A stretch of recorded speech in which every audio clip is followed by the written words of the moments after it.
All right, find the equation for the line. If the line passes through the 2 points, the way we're going to start. Well, think about your form for your equation of a line. We have some choices here, but more often than not, it will make sense to start with point-slope form. It makes sense to start with that form because more often than not, we do have a point that we're working with that this line is passing through. So if I'm trying to find an equation, right away I could pick either one of these points, maybe the first one. I could plug in for x sub 1. I could plug in for y sub 1. And if I do that, the only challenge left is figure out the slope, right? So off to the side here, since I'm given 2 points, let's see if we can figure out the slope. Slope is going to be difference in the y's over difference in the x's. So plugging in difference in the y's, if I go second point to first point, I'd have -7 minus 5. For the x's going second point to first point, I'd have 4 minus 3. So slope is going to be -12 over 1, or -12. So if I'm asked to find this equation, I use point-slope form. I plug in what I know. I've got y minus. I said I was going to work with the first point, so it would be 5 for that y-coordinate, equals -12, the slope I found, times x minus the x-coordinate of that first point, which is 3. Based on these directions here, that would satisfy the given conditions. Now, even though this could be an answer, you may face problems where they want you to be a little more specific. Maybe point-slope form's good, maybe slope-intercept form's better, maybe standard form is what they want. So let's just go through the procedure here of going through those other forms real quick. To go from point-slope form to slope-intercept form, we solve for y. If I solve for y, I'm adding 5 over. At the same time here, because we've done this before, let's go ahead and distribute that -12 through. It'd be -12x. -12 times -3 be positive 36. And like I said, I was adding that 5 over. So now my slope-intercept form would be y equals -12x plus 41. So there's another form for an equation of this line passing through these 2 points. It'd be slope-intercept form. Finally, if you want to go to standard form, working off the slope-intercept, well, that's ax plus by equals c, right? That's standard form. So just add your x term over here. Since it's a -12x, I'd have 12x plus y equals 41 after I move the x term. The a, the b, the c, they all have to be integer values, right? Which these are. And this a value right here, that needs to be positive, which it is. So I've got my standard form as well.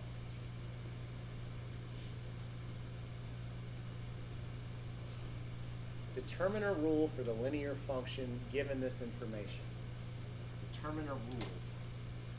That's just another way for us really to come up with an equation if we're going to determine a rule.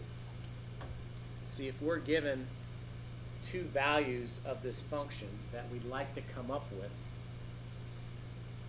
from this first value that's given, I can understand when f of 2 equals 5, I have a point on this function where x is 2 and y is 5.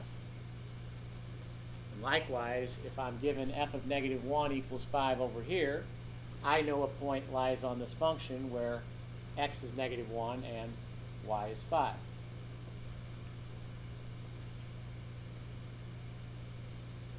So if what I just did on the previous example makes sense, let's transfer that over here as an idea we could use. If you want to use the point-slope form approach, that seemed to work for the last one, so let's see how it plays out here. If you notice where we're going, the first thing we did on that previous problem was find the slope. Notice what happens here. You've got your difference in your y's. So if I go from this point over here to this point over here, got 5 minus 5 over my difference in my x's. So again, from this point to this point, it'd be -1 minus 2. Our slope is just going to be 0, right? So I could use that. I could plug that in over here. And like I did on the previous example, I could pick one of these 2 points to work with, plug that in for x sub 1 and y sub 1. If I did that, I'd have y minus, if I'm using this first point here, it'd be 5 equals slope is 0 times x minus the x coordinate at that point, which is 2. But if I got 0 multiplied to all this over here, that's just 0. If I got y minus 5, you just add 5 over, y is going to equal 5, right? It's a horizontal line because I got 5 back for both, right? It'd have to be a horizontal line. So this one just turns out to be a special type of line. That's all. Since this is assigned as a function, rather than just saying y equals 5, we should probably replace y with f of x and say f of x equals 5. That way we're more consistent with our notation up here.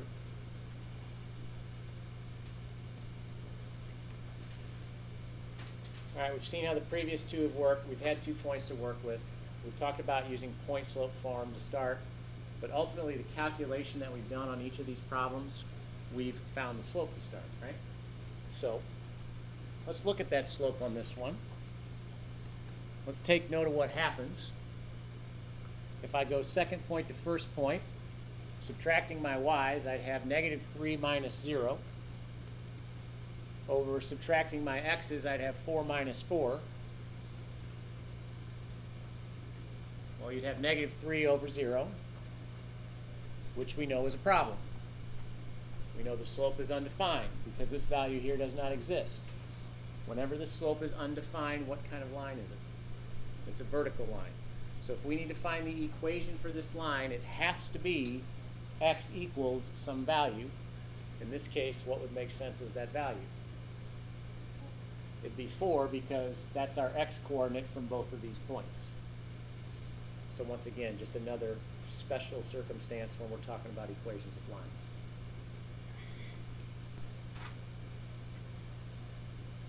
All right, anytime you have an equation where it passes through a point and you have a given slope, it makes complete sense to use point slope form.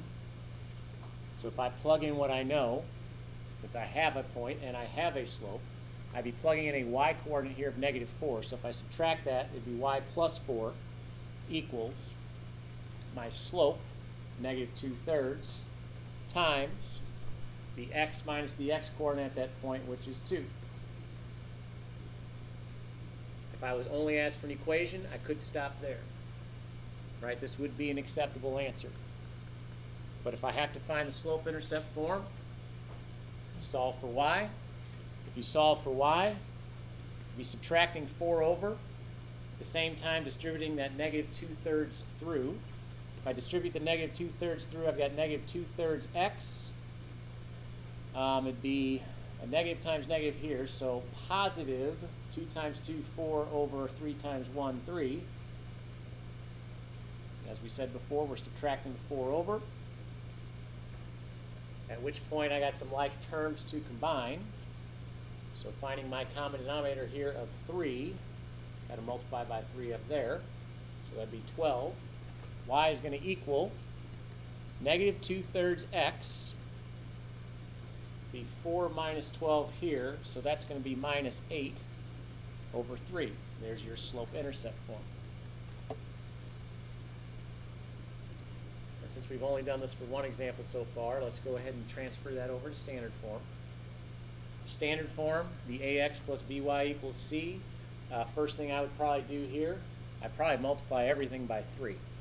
If I multiply everything by 3 to clear the fractions, I'd have 3y equals, these 3's over here would cancel, leaving us with negative 2x minus 8. I'm going to take my x term now, swing it over, so add it over, I get positive 2x plus 3y equals this negative 8. I've got all integer coefficients here, and my a term is positive, so there's my standard form.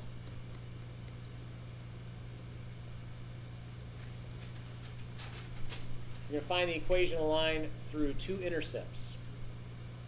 Y-intercept -1, x-intercept 5. Okay, as points, what does that mean to have a y-intercept of -1? It means I have a given point of 0, -1.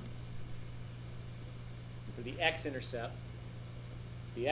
5, that given point would be 5, 0. So another one of these problems where we got 2 points, lines going through it. First thing to find, at least makes the most sense to find, would be the slope. So m equals. If I go second point to first, subtracting the y's, I would have 0 minus the -1 from the first point. And then second point to first, if I subtract with the x's, it'd be 5 minus 0. So your slope is going to be, looks like 1/5. Now, if we want to use point slope form, that would work here. Right? Just select one of these points, got our slope, plug in. We could also, though, since I know what the y-intercept is, I could just use slope-intercept form. I could say y equals, slope is 1/5, x, y-intercept is -1, that's my b part, so -1. If they don't ask you any further, that would be an acceptable equation for a line.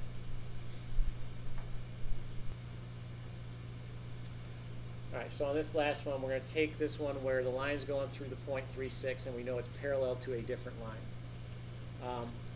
If we use the point slope form, then obviously we got our point to work with, but we would need the slope. So trying to figure out what the slope is, working that out off to the side. Normally we got 2 points to work with where I can calculate that slope. In this case, I'm going to take this line right here, play with that, and see if I can figure out a slope I can compare to. So taking that line, solving for y, that would get me to slope-intercept form. So if I add my x over, got your +4 over here, divide everything by 3, it'd be 1 divided by 3, so 1/3 x plus 4 divided by 3. We know the slope of the line that we're comparing to is 1/3. Since we're talking parallel, we know this line we're trying to find the equation of would have to have the same slope. So our slope for this line we're trying to find is going to be 1/3. If we plug in now to point slope form,